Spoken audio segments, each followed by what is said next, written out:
বিসমিল্লাহির রহমানির রহিম।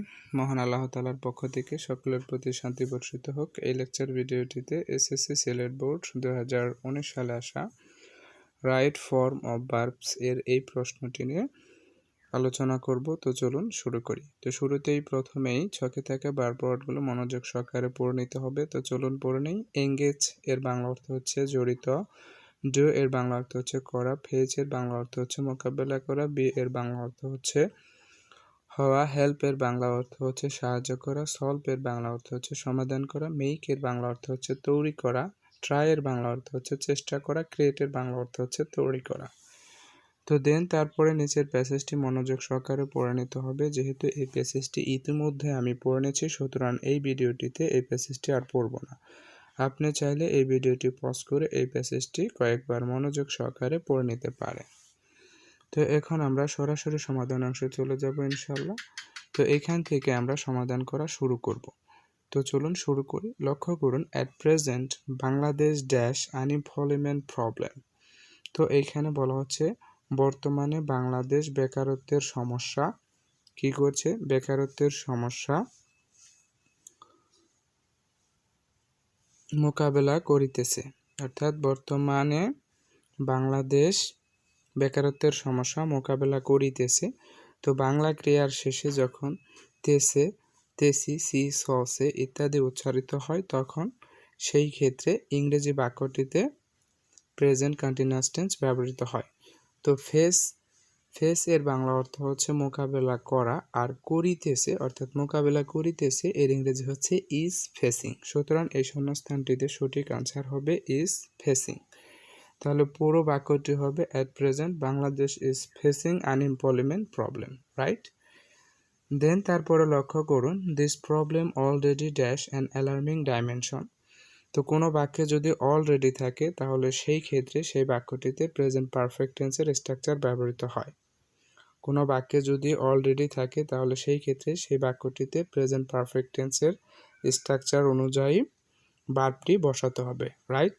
আশা করি বুঝতে পেরেছেন। সুতরাং এখানে লক্ষ্য করুন বাংলাটি কি দাঁড়ায়, দিস প্রবলেম অলরেডি অর্থাৎ এই সমস্যাটি ইতোমধ্যেই, অ্যান অ্যালার্মিং ডাইমেনশন একটি উদ্বেগজনক মাত্রা তৈরি করেছে। তো তৈরি করা এর ইংরেজি হচ্ছে ক্রিয়েট, তো তৈরি করেছে এর ইংরেজি হচ্ছে হ্যাজ ক্রিয়েটেড, রাইট?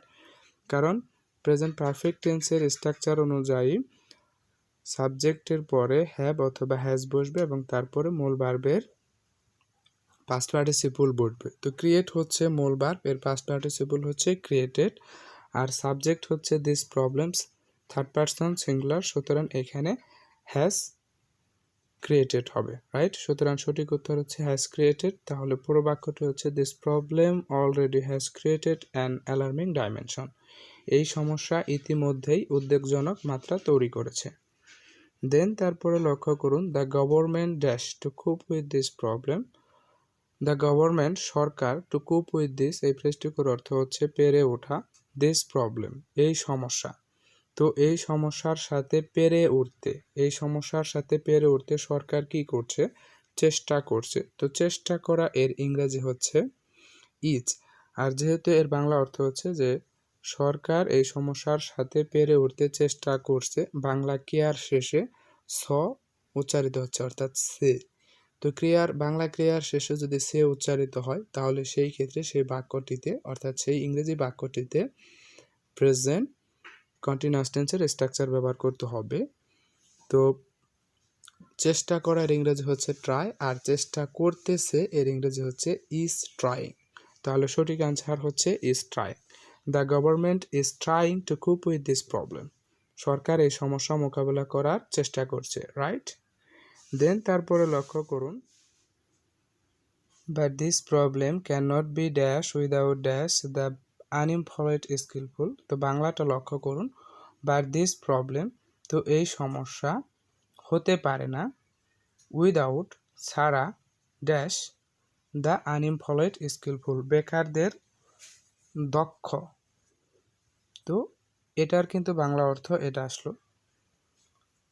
তো লক্ষ্য করুন, এই সমস্যা হতে পারে না উইদাউট ছাড়া দ্য আনএমপ্লয়েড স্কিলফুল বেকারদের দক্ষ। তো বেকারদের দক্ষ করা ছাড়া এই সমস্যার সমাধান হতে পারে না। তো এখন কিন্তু দুটি শব্দ বেশি পাওয়া গেল, অর্থাৎ বাংলা ট্রান্সলেশনে দুটি শব্দ কিন্তু বেশি হলো। তো সেই দুটি শব্দ হচ্ছে সমাধান আর একটা হচ্ছে তৈরি করা। তো সমাধান এর ইংরেজি হচ্ছে সলভ আর তৈরি করা এর ইংরেজি হচ্ছে make, right? But this problem can not be solve. তো এই সমস্যা কি হতে পারে না, সমাধান হতে পারে না। তো এখানে সলভ না হয়ে কি হবে, সলভড হবে, অর্থাৎ বি নাম্বারের আনসারটি হবে সলভড। তো বি ভার্বের পরে যদি কোনো ভার্ব আসে, অর্থাৎ বি এর পরে যদি কোনো ভার্ব বসে তাহলে সেই ভার্বটির পাস্ট পার্টিসিপল হয়। সুতরাং এখানে সলভ হচ্ছে মূল ভার্ব, এর পাস্ট পার্টিসিপল হচ্ছে সলভড, রাইট? তারপর রয়েছে উইদাউট দ্য আনএমপ্লয়েড স্কিলফুল, বেকারদের দক্ষ তৈরি করা ছাড়া। সুতরাং এখানে তৈরি করা এর ইংরেজি হচ্ছে মেক মূল ভার্ব। তো মেক ভার্বটির সাথে আইএনজি যুক্ত করতে হবে, অর্থাৎ উইদাউট এই ভার্বটির পরে জেরান্ট হয়, অর্থাৎ যেই ভার্বটি ব্যবহৃত হবে সেই ভার্বটির সাথে আইএনজি যুক্ত করতে হবে। আর এছাড়াও উইদাউট হচ্ছে একটি প্রিপোজিশন, আর প্রিপোজিশনের পরে ভার্ব আসলে তার সাথে আইএনজি যুক্ত হয়, রাইট? সুতরাং এইখানে মেক ভার্বটির সাথে আইএনজি যুক্ত করতে হবে। তাহলে পুরো বাক্যটি হবে but this problem can not be solved without making the unemployed skilful. আশা করি বুঝতে পেরেছেন। তো বাংলাটা লক্ষ্য করুন, কিন্তু বেকারদের দক্ষ না করে এ সমস্যার সমাধান হবে না, রাইট?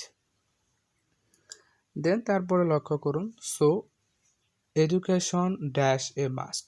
সুতরাং শিক্ষা আবশ্যক।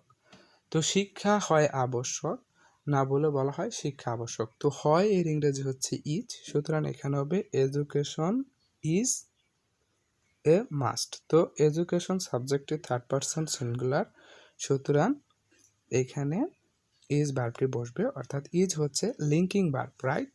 ইজ হচ্ছে লিঙ্কিং ভার্ব, অর্থাৎ সাবজেক্টের সাথে অবজেক্টের সম্পর্ক তৈরি করার জন্য লিঙ্কিং ভার্ব ব্যবহৃত হয়, রাইট? দেন তারপরে লক্ষ্য করুন, it dash a man to get A subject. তো এই ইটটা হচ্ছে এডুকেশন। তো এখানে ইট দ্বারা এডুকেশনকে বোঝাচ্ছে। আর a man to get a good job, এই ফ্রেজটুকুর অর্থ হচ্ছে একজন ব্যক্তিকে চাকরি পেতে সাহায্য করে। তো একজন ব্যক্তিকে চাকরি পেতে সাহায্য করে কে? শিক্ষা সাহায্য করে। তো ইট দ্বারা কিন্তু শিক্ষাকে বোঝাচ্ছে, অর্থাৎ এখানে ইট হচ্ছে সাবজেক্ট। তো একজন ব্যক্তিকে শিক্ষা কি করে, চাকরি পেতে সাহায্য করে। তো এখানে সাহায্য করা এর ইংরেজি হচ্ছে হেল্প। সুতরাং জি নাম্বারের শূন্যস্থানটিতে আনসার হবে হেল্পস, কারণ subject it third person singular number হয়, হেল্প ভার্বটির সাথে এর যুক্ত হবে, অর্থাৎ পুরো বাক্যটি হবে it helps a man to get a good job, right? এটা একজন মানুষকে চাকরি পেতে সাহায্য করে। দেন তারপরে লক্ষ্য করুন, জব ডাজ নট মিন, জবের অর্থ নয়, অর্থাৎ জব ডাজ নট মিন, এই ফ্রেজটুকুর অর্থ হচ্ছে জবের অর্থ নয় ড্যাশ অফিসিয়াল ওয়ার্ক অনলি, অর্থাৎ মাত্র অফিসিয়াল কাজ করা নয়, তো করা এর ইংরেজি হচ্ছে কি, ডু। করা এর ইংরেজি হচ্ছে ডু, তাহলে এই শূন্যস্থানটিতে হবে ডু, রাইট?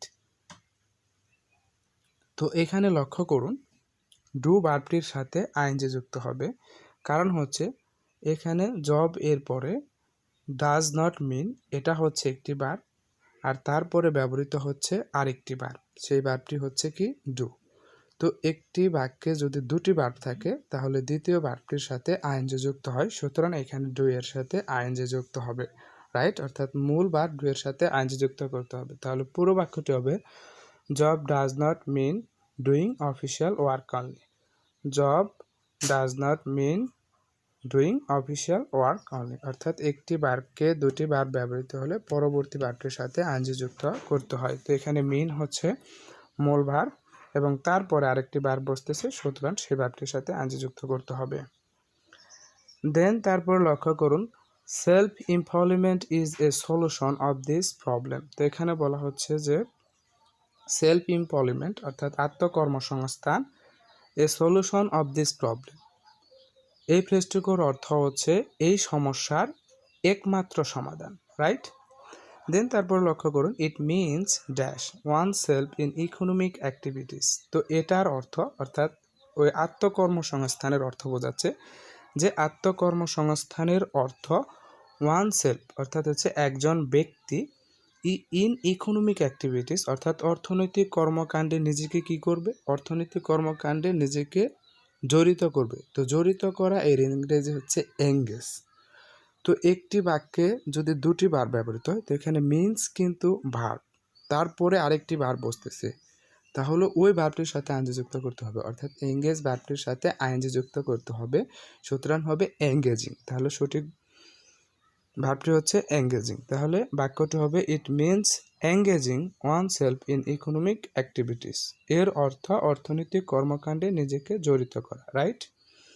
দেন তারপরে লক্ষ্য করুন the government is giving financial help and training to the educated youth with a view to dash them self reliant. তো এখানে রুলটা লক্ষ্য করুন, উইথ এ ভিউ টু এর পরে যদি ভার্ব বসে তাহলে সেই ভার্বটির সাথে আইএনজি যুক্ত করতে হবে। উইথ এ ভিউ টু হচ্ছে একটি ফ্রেজ, এরকম অনেকগুলো ফ্রেজ রয়েছে, যেমন লুক ফরওয়ার্ড টু, তারপরে আর কি আরও এরকম কয়েকটা ফ্রেজ রয়েছে যেগুলোর পরে ভার্ব আসলে তার সাথে আইএনজি যুক্ত করতে হয় এবং তাদের সাথে টু প্রিপোজিশনটি যুক্ত থাকার পরেও ভার্বটির সাথে আইএনজি যুক্ত হয়।